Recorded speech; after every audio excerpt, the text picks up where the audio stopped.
할렐루야, 할렐루야. 6월 21일 금요 새벽 예배 주님의 전도 나오신 모든 성도님들을 예수님 이름으로 환영하고 축복합니다. 저희들이 어떤 상황 속에서도 하나님께서 우리와 함께하고 계심을 기억하고 주님이 저희들이 맡겨주신 그 사명에 정말 최선을 다하며 우리의 삶으로 주님을 증거하는 삶을 살아가는 저희들 모두가 되기를 소망합니다. 우리 시간 우리의 삶으로 주님을 높여드리기를 간절히 원하는 마음으로 함께 찬양하며 나아갑시다.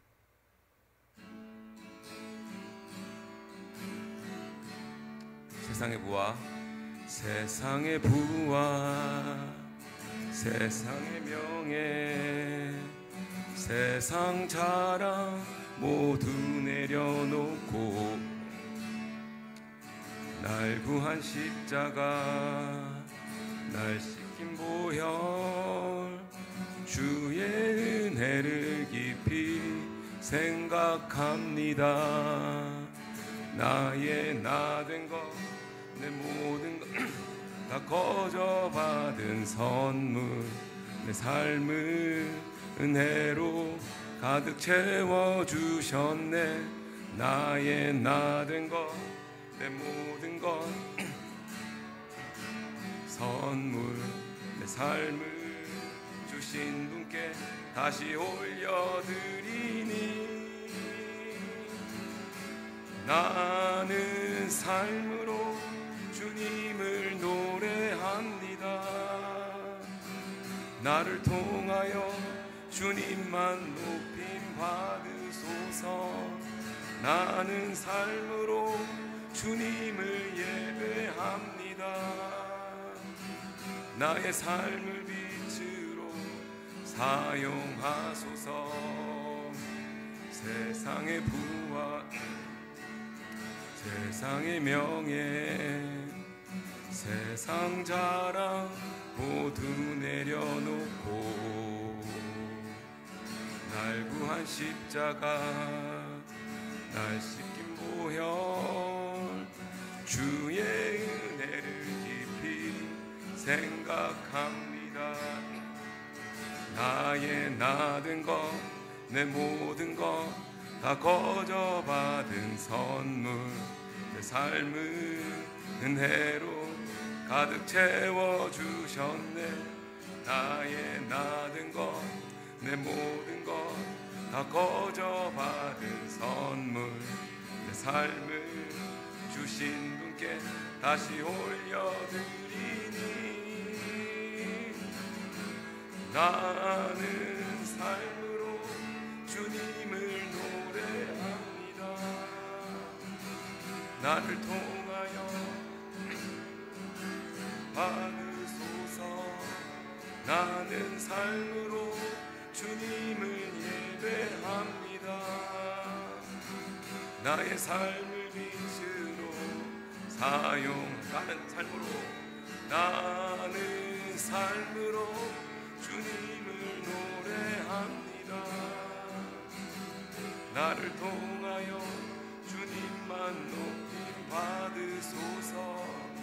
나는 삶으로 주님을 예배합니다.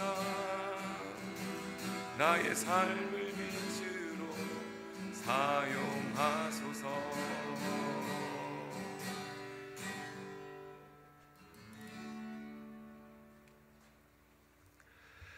고맙고 자비로우신 아버지 하나님 감사합니다. 오늘도 믿음을 가지고 주의 제단 앞에 나온 주의 백성들에게 복을 내려주시며 응답받는 기쁨으로 채워지는 오늘 하루가 되기를 원합니다. 주님의 말씀을 청종하며 순종하여 하나님의 뜻을 이루는 삶이 되게 하시고 그 삶이 예배가 되는 오늘 하루가 되게 하여 주시기를 원합니다.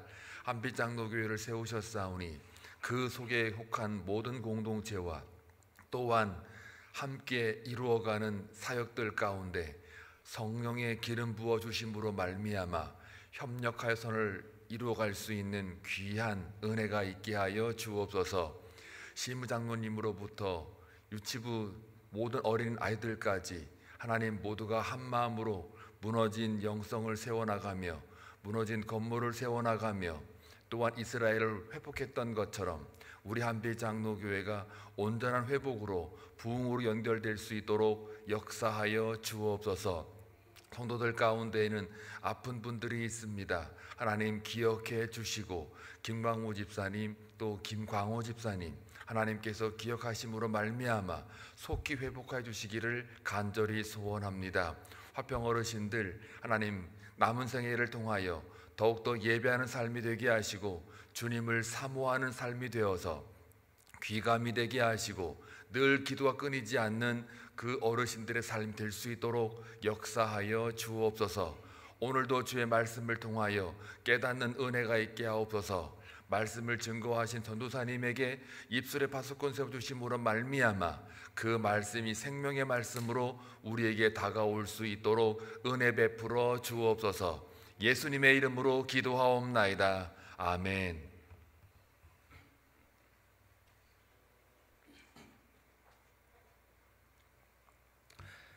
네, 오늘 하나님께서 저에게 허락하신 말씀은 열왕기하 2장 1절에서 14절까지의 말씀입니다. 열왕기하 2장 1절에서 14절까지의 말씀 저희 함께 교독하며 나아갈 때 주님의 음성을 듣기를 원합니다. 여호와께서 회오리 바람으로 엘리야를 하늘로 올리고자 하실 때에 엘리야가 엘리사와 더불어 길갈에서 나가더니 엘리야가 엘리사에게 이르되 청하건대 너는 여기 머물라 여호와께서 나를 베델로 보내시느니라 하니 엘리사가 이르되 여호와께서 살아계심과 당신의 영혼이 살아있음을 두고 맹세하노니 내가 당신을 떠나지 아니하겠나이다 하는지라. 이에 두 사람이 베델로 내려가니 베델에 있는 선지자의 제자들이 엘리사에게로 나와 그에게 이르되 여호와께서 오늘 당신의 선생을 당신의 머리 위로 데려가실 줄을 아시나이까 하니 이르되 나도 또한 아노니 너희는 잠잠하라 하니라. 엘리야가 그에게 이르되 엘리사야 청하건대 너는 여기 머물라 여호와께서 나를 여리고로 보내시느니라. 엘리사가 이르되 여호와께서 살아계심과 당신의 영혼이 살아있음을 두고 맹세하노니 내가 당신을 떠나지 아니하겠나이다 하니라. 그들이 여리고에 이르매 여리고에 있는 선지자의 제자들이 엘리사에게 나와 이르되 여호와께서 오늘 당신의 선생을 당신의 머리 위로 데려가실 줄을 아시나이까 하니 엘리사가 이르되 나도 아노니 너희는 잠잠하라. 엘리야가 또 엘리사에게 이르되 청하건대 너는 여기 머물라 여호와께서 나를 요단으로 보내시느니라 하니 그가 이르되 여호와께서 살아계심과 당신의 영혼이 살아있음을 두고 맹세하노니 내가 당신을 떠나지 아니하겠나이다 하는지라. 이에 두 사람이 가니라.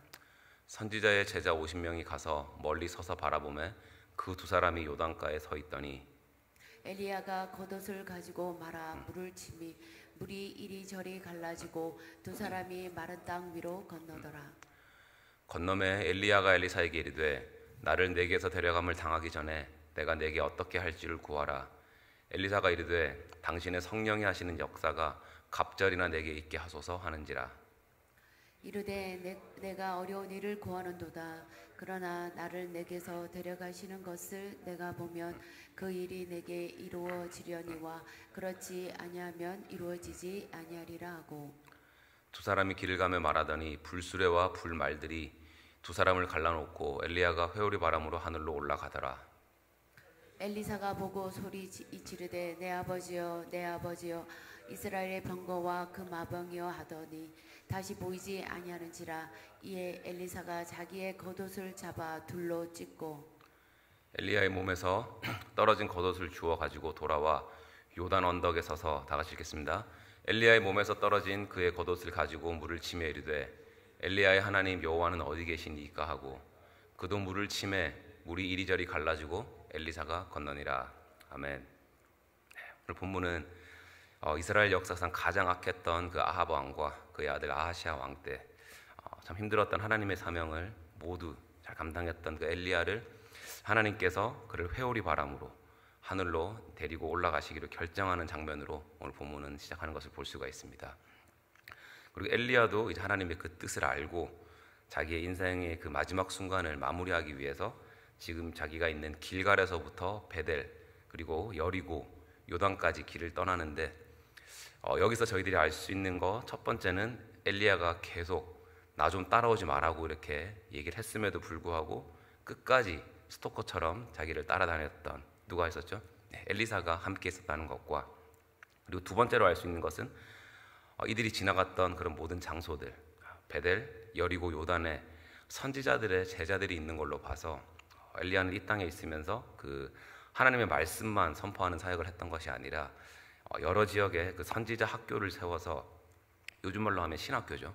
신학교를 세워서 다음 세대의 그 영적 지도자를 양육하는 그런 사명도 감당했던 것을 저희가 알 수가 있습니다. 그리고 11절에서 이제 엘리야가 회오리 바람으로 실제로 하늘로 올라가고, 14절에서 엘리사가 이제 엘리야가 했던 것처럼 똑같이 엘리야의 겉옷을 물을 치면서 요단강을 건너는 장면으로 오늘 본문은 마무리가 되는데, 이제 이 장면을 보면서 이제 하나님의 그 능력이 이제 엘리야에서 엘리사로 이양되고 있는 장면을 오늘 본문에서는 보여주고 있습니다. 그 1절을 한번 볼게요. 1절을 보면 여호와께서 회오리 바람으로 엘리야를 하늘로 올리고자 하실 때라고 기록되어 있는데, 이미 하나님께서는 엘리야를 하늘로 데리고 가실 것을 작정하신 것을 볼 수가 있습니다. 그리고 이때 엘리야는 본인의 큰 의지와는 상관없이 계속 엘리사와 함께하고 있죠. 그래서 1절 끝절부터 6절까지를 보면 그 둘은 길갈에서부터 시작해서 베델, 여리고, 요단까지 같이 가는데, 이제 길갈에서부터 계속 엘리야가 엘리사한테 하는 말이 있죠. 청하건대 너는 여기 머물러라. 이게 무슨 말이냐면 제발 부탁인데 너 여기 좀 있어라 라는 그런 말이에요. 근데 엘리야가 아무리 그렇게 얘기를 해도 엘리사의 대답은 길갈에서도 베델에서도 여리고에서도 똑같습니다. 여호와께서 살아계심과 당신의 영혼이 살아있음을 두고 맹세하노니 나는 내가 당신을 떠나지 아니하겠나이다 라고 하면서 엘리사가 절대로 엘리야를 떠나지 않는 모습을 보여주고 있습니다. 저는 이 장면을 보면서 누가 제일 먼저 생각이 났냐면, 그 룻기 1장에서 시어머니 나오미가 룻한테 너도 이제 가서 너 동서와 똑같이 나를 떠나라 라고 했을 때 룻이 나오미한테 제발 자기한테 가지 말라고, 그런 얘기 하지 말라고, 나는 어머니가 가는 곳이라면 거기에서 갈 거고 어머니가 죽는 그곳에서 나도 묻힐 거라고 하면서 끝까지 이제 나오미 곁을 떠나지 않았던 그 장면이 연상이 됐습니다. 근데 이 두 상황을 굳이 좀 비교를 해줘보면 차이점이 하나가 있는데, 그 룻기 때 상황이랑 오늘 엘리야와 엘리사의 상황에서 한 가지 틀린 점은 뭐냐면, 그 룻은 나오미를 따른다는 결정을 내렸을 때 주위에서 너 그러면 안 된다, 너 인생 앞으로 장창하는데 왜 그러냐, 이렇게 그런 말 이래저래 말리는 사람들이 없었는데, 오늘 본문에서는 보면 이렇게 뭐라 하는 그런 사람들이 있어요. 각 지역에 있는 그 엘리사의 제자들이 바로 그런 사람들이었죠. 그리고 이제 먼저 베델에 갔을 때 베델의 제자들이 엘리사한테 뭐라고 하는지 우리 한번 3절 한번 같이 읽어보겠습니다. 3절 읽어볼게요. 시작. 베델에 있는 선지자의 제자들이 엘리사에게로 나와 그에게 이르되 여호와께서 오늘 당신의 선생을 당신의 머리 위로 데려가실 줄을 아시나이까 하니 이르되 나도 또한 아노니 너희는 잠잠하라 하니라. 이게 무슨 말이냐면, 여기서 엘리야의 제자들이 엘리사한테 오늘 하나님께서 우리의 스승 엘리야를 하늘 위로 데려가실 걸 알지 않냐고 당신도, 근데 왜 계속 같이 있냐라는 그런 말투로 엘리사에게 얘기를 하고 있는 거예요. 그러니까 엘리사가 나도 안다, 너희는 잠잠해라. 이걸 조금 요즘 식으로 표현을 하면 제발 입 좀 다물어라, 내가 그거 모를 것 같냐고. 그러니까 내가 하는 거에 대해서 이러쿵저러쿵 아무 얘기 하지 말고 그냥 가만히 있어라, 나도 다 안다, 이렇게 얘기를 하고 있는 것입니다. 지금까지의 말씀을 좀 묵상하면서 첫 번째로는 제 스스로 질문했던 게, 왜 이렇게 엘리사가 끈질기게 엘리야가 그렇게 따라오지 말라고 했음에도 불구하고 계속 함께 있으려고 그러고 따라다녔을까라는 질문을 스스로에게 해봤는데, 일단 오늘 본문 내용 나중에 보게 되면 엘리사 입장에서는 엘리야가 하늘로 올라가기 전에 반드시 엘리야에게 구해야 될 게 있었죠. 그게 뭐냐면 하나님이 엘리야에게 허락하신 그 성령의 능력인데, 이건 우리 좀 이따가 9절에서 다시 얘기하도록 하겠습니다. 그리고 또 다른 이유를 생각해 보면, 그 열왕기상 우리 19장을 보면 그 하나님이 엘리야한테 이렇게 명령하는 것이 있습니다. 님시 아들 예후한테 가서 기름을 부어서 이스라엘의 왕이 되게 하라라고 했으면서, 그 동시에 엘리사한테도 이제 가서 기름을 부어서 너 대신에 선지자가 되게 하라라는 명령을 하는 장면이 나오는데, 기억하시죠? 그리고 엘리야가 엘리사를 콜링하자마자 엘리사는 어떻게 했습니까?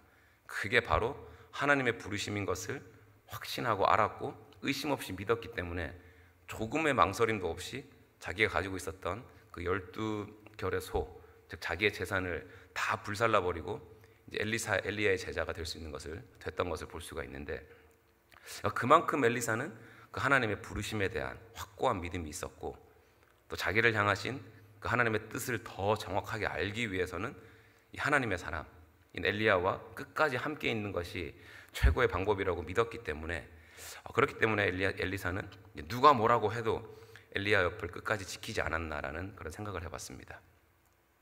자, 이제 4절에서 6절을 보게 되면 이제 여리고에서도 거기에 있는 제자들과 이제 베델에서 똑같은 일이 반복되는 것을 볼 수가 있는데, 똑같은 대화가 나오죠. 엘리야가 엘리사한테 넌 여기 머물러라. 그럼 엘리사는 아닙니다. 나는 못 머뭅니다. 나는 무조건 같이 갑니다.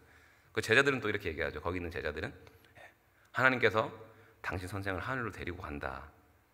그러니까 엘리사가 뭐라고 합니까? 나도 안다. 입 좀 다물러라. 잠잠해라.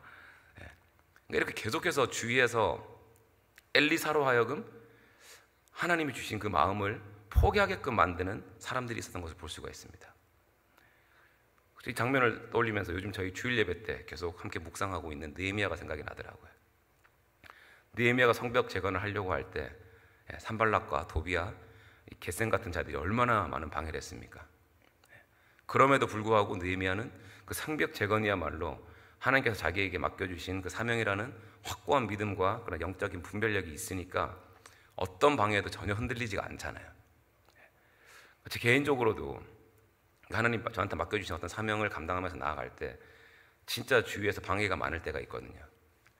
저 같은 경우는 누가 직접 와가지고 막 방해하는 경우는 별로 없는데, 제 마음속에서 그런 마음이 계속 있어요. 니까짓 게 뭔데? 네가 예전에 어떤 놈이었는데 지금 네 상황을 봐라. 계속 이렇게 할 수 있을 것 같냐? 그만해라. 계속 그런 마음이 들 때가 있고, 그런 마음이 들 때마다 정말 실제로 막 다 내려놓고 싶은 마음이 생길 때가 있는데, 그럴 때마다 하나님께서 말씀으로 또 찬양으로 상황을 통해서, 어떨 때는 하나님의 사람을 통해서 끝까지 저로 하여금 포기하지 않게끔 그런 인도해 주시는 경험을 참 많이 하고 있습니다. 여러분들은 어떻습니까? 다 동일하죠? 네. 그래서 저희들이 하나님께서 맡겨주신 그 사명을 감당하며 나아갈 때 아무리 주변에서 어떠한 방해를 해도 흔들리지 않고 끝까지 포기하지 않는 믿음을 가지고 나아가는 저희들이 되기를 소망합니다. 특히 그 영혼 구원에 있어서는 더 그래야 된다고 믿습니다. 저희들 가족 중에 또 저희들 주변에 믿지 않는 자들한테 한두 번만 우리가 복음을 전하고 나서 아예 씨도 안 맥히는 것 같아서 아예 그냥 포기하고 싶을 때나 이미 포기한 경우가 많잖아요. 하지만 영혼 구원에 있어서는 절대로 포기하지 마시고 끝까지 하나님이 맡겨주신 그 영혼을 정말 예수님의 마음으로 사랑하고 그 예수님의 사랑을 전하는 저희들이 되기를 주님의 이름으로 축원합니다. 이제 7절에서 11절까지 보게 되면 요단에서 50명의 제자들이 지켜보고 있는 데서 엘리야가 자기의 겉옷을 말아서 물을 치는 데마다 그 요단 강물이 갈라지고 그 물이 갈라진 땅 위로 엘리야랑 엘리사가 함께 그 길을 건너는 장면이 나옵니다. 이거는 진짜 그 출애굽 때 모세가 홍해를 가른 사건이랑 그 다음에 여호수아 때 법궤를 맨 제사장들이 믿음으로 이렇게 막 흘러내리는 요단 강물에 발을 딱 내디뎠을 때 강물이 멈추고 물이 갈라졌던 것과 똑같은 하나님의 기적이 지금 일어나고 있는 거예요. 근데 이런 상황들이 엘리야한테는 지금까지 하나님이 허락하신 능력이 자기가 사명을 감당하는 동안 꽤 있었잖아요. 지금 딱 생각나는 것만 해도 3년 동안 그 가뭄에 있었을 때 하나님 주신 능력으로 비를 내리게 했고, 갈멜설 전투에서 불을 내리게 하셨고, 사르밧 과부의 죽은 아들도 살렸던, 그러니까 엘리야한테는 이런 것들이 좀 자연스러웠을 것인데, 반면에 엘리사한테는 하나님의 능력을 지금 처음으로 경험해보는, 눈으로 직접 보고 경험해보는 일이었을 거잖아요. 그러니까 얼마나 지금 이게 엘리사한테는 축복된 일이고, 지금 엘리야 옆을 지킴으로써 그런 경험을 할 수 있는 게 얼마나 축복된 일이었습니까? 그리고 엘리야가 어떻게 그렇게 할 수가 있었죠? 바로 끝까지 그가 하나님의 약속을 신뢰하고 나아갔기 때문입니다. 맞는 말이, 만약에 엘리야가 오지 마라고 했을 때 안 따라갔고 제자들이 그렇게 얘기를 했을 때 그냥 포기하고 멈췄었더라면 어떻게 하나님이 함께하고 계심을 보여주시는 이런 축복을 경험할 수가 있었겠습니까? 그러니까 이 점을 저희가 명심하고 다시 한번 하나님께서 저희들에게 맡겨주신 그 하나님의 사명이 있다면 끝까지 포기하지 않고 주님께 영광 올려드리는 삶을 살아가는 저희들이 되기를 소망합니다. 이제 9절을 한번 볼게요. 진짜 유명한 장면이 나오는데 같이 한번 읽어보겠습니다. 시작. 건너매 엘리야가 엘리사에게 이르되 나를 내게서 데려감을 당하기 전에 내가 내게 어떻게 할지를 구하라. 엘리사가 이르되 당신의 성령이 하시는 역사가 갑절이나 내게 있게 하소서 하는지라. 아멘. 엘리야가 이제 자기가 하늘로 승천하기 전에 엘리사한테 너 뭘 원하냐라고 질문을 하니까 엘리사는 당신의 성령이 하시는 그 역사가 갑절이나 내게 있게 하소서라고 하는지라. 즉 하나님이 당신한테 준 그 성령의 능력을 나에게는 2배나 달라고 엘리야에게 요청을 하고 있는 것입니다. 처음에 제가 9절을 읽었을 때는 야, 참 욕심도 많다. 왜냐하면 엘리사의 2배가 아니라 지금 가지고 있는 엘리사 능력만 달라고 해도 충분할 텐데 뭘 갑절이나 달려고 하냐라는 생각을 했었는데 이제 제가 보는 주석이랑 그 생명의 삶의 해석 부분을 보니까 이제 엘리사가 왜 갑절의 능력을 구하고 있냐면 그건 엘리사가 욕심이 많아서 그런 것이 아니라 당시에 시대적으로 장자가 유산을 받을 때는 다른 자식들보다 갑절로 받는 관습이 있었다고 합니다. 그래서 엘리사는 이제 자기가 엘리야 다음으로 그 뒤를 잇는 그 영적 계승자이기 때문에 그래서 하나님께 거기에 합당한 지금 영적인 능력을 구하고 있다라는 것이고, 조금 더 깊게는 그 엘리야가 그 이스라엘을 위해서 하나님의 제물로 쓰여졌던 것처럼 엘리사도 엘리야처럼 그렇게 이스라엘의 앞으로 장자로 쓰임받기를 원한다라는 그런 엘리사의 그런 믿음의 결단을 말하고 있는 것입니다. 마치 예수님께서 십자가의 길을 걷겠다고 하신 것과 주님의 그 쓴 잔을 마시겠다고 결단하는 것 같은 맥락으로요. 뭐 이런 거 다 떠나서 현재 상황만 봐도 엘리사가 왜 이렇게 간절하게 갑절의 성령의 능력을 구하는 게 이해가 되는 것이, 엘리사 입장에서는 이제 곧 엘리야가 하늘로 올라갈 것이고 그럼 혼자 남는데 지금 또 자기는 아무 능력이 없잖아요. 지금 얼마나 두려웠겠습니까?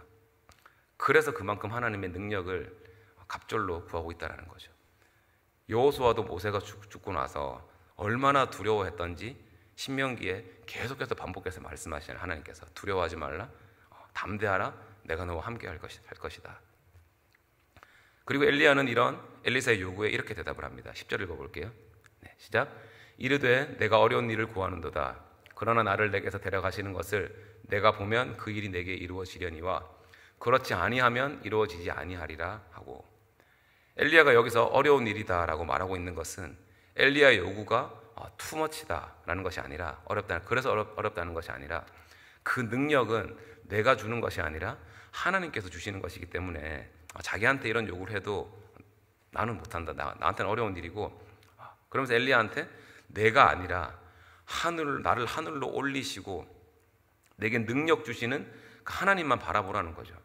그렇게 너도 하나님과 그렇게 함께 할 때 그때 하나님께서 그 능력을 너에게 부어 주실 것이다 라고 지금 말을 하고 있는 것입니다.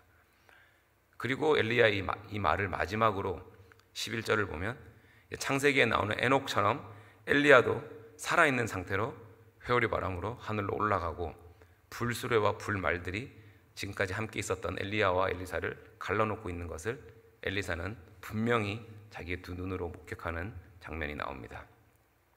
여기서 불수레와 불말은 하나님의 그 임재하심을 얘기하는 거거든요. 그러니까 10절에서 분명히 엘리야가 엘리사한테 하나님이 자기를 하늘로 데려가는 그 장면을 너가 보면 너가 요청한 내 갑절의 그 성령의 능력이 이루어질 것이라고 말을 했고, 엘리사는 이 하나님의 임재하심과 이 모든 장면을 똑똑히 목격을 했기 때문에 이제 엘리사가 공식적으로 엘리야 후임으로 성령의 그 능력을 입은 이스라엘의 다음 영적 지도자가 됐음을 알려주고 있는 것입니다. 그리고 실제로 이제 14절에서 오늘 본문 마지막에 똑같이 엘리야가 했던 것처럼 엘리야 몸에서 떨어진 그 겉옷을 쳐서 요단을 건널 능력을 하나님이 엘리사한테도 허락하여 주셨음을 우리가 보면서 오늘 본문은 마무리가 되죠. 저는 말씀을 이제 준비하고 마무리하면서 그 8절에서 엘리야가 했던 방법, 자기의 겉옷을 찢고 말아서 물을 쳤던 그 장면을 보고 그걸 기억해 놨다가 14절에서 엘리야가 한 그대로 따라했던 이 장면이 참 마음에 와닿으면서 어떤 마음이 들었냐면 이게 바로 우리가 다음 세대들, 자녀 세대들한테 우리의 신앙을 올바로 전수해 줄 수 있는 방법이구나라는 생각을 하면서 좀 확신을 가지게 됐어요.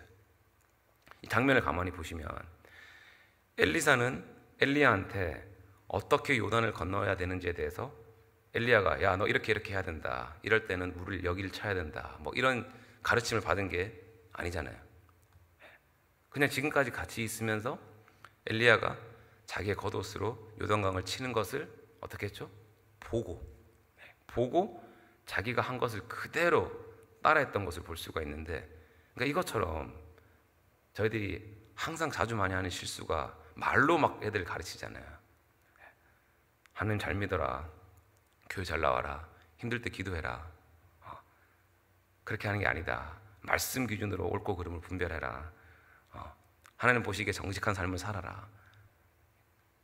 말로만 하는 것이 아니라 직접 우리가 이런 삶을 살아가야 된다는 것, 살아가는 것을 삶으로 보여줘야 된다는 것입니다.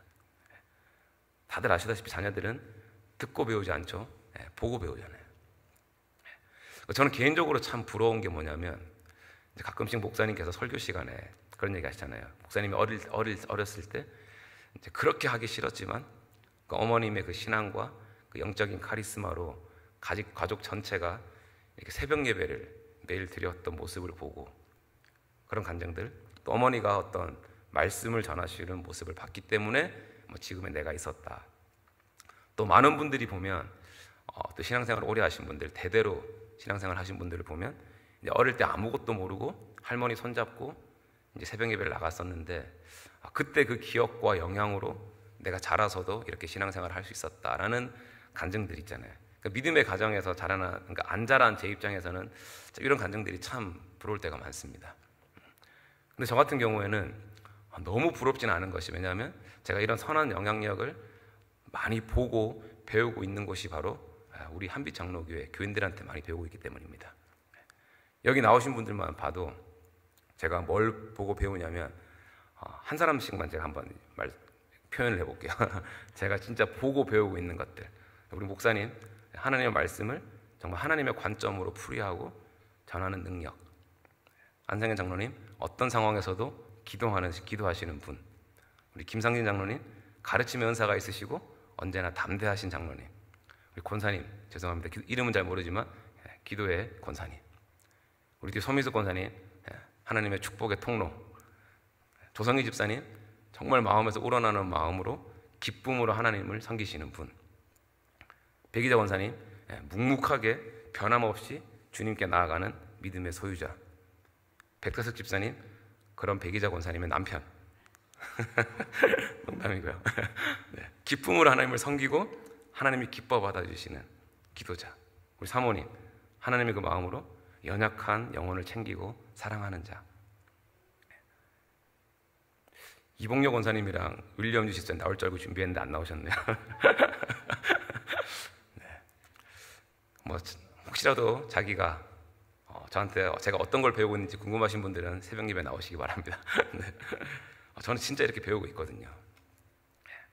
그러니까 저희들이 정말 예배를 우리 삶의 최우선 순위로 두고 영과 진리로 예배를 드리는 삶을 살아가면서 내 유익과 내 욕심 때문이 아니라 정말 하나님을 그 갈망하는 마음으로 하나님의 마음을 구하고 그렇게 주님께 쓰임받기를 간절히 원하는 마음으로, 그런 마음으로 하나님께 성령 충만의 그런 갑절의 능력을 구하면서 나아갈 때, 그럴 때 하나님께서 우리를 사용하시고 또 우리 자녀 세대들이 우리의 모습을 보면서 배우고 하나님께로 돌아오고 우리 다음 세대의 올바른 신앙이 전수되는 줄로 믿습니다.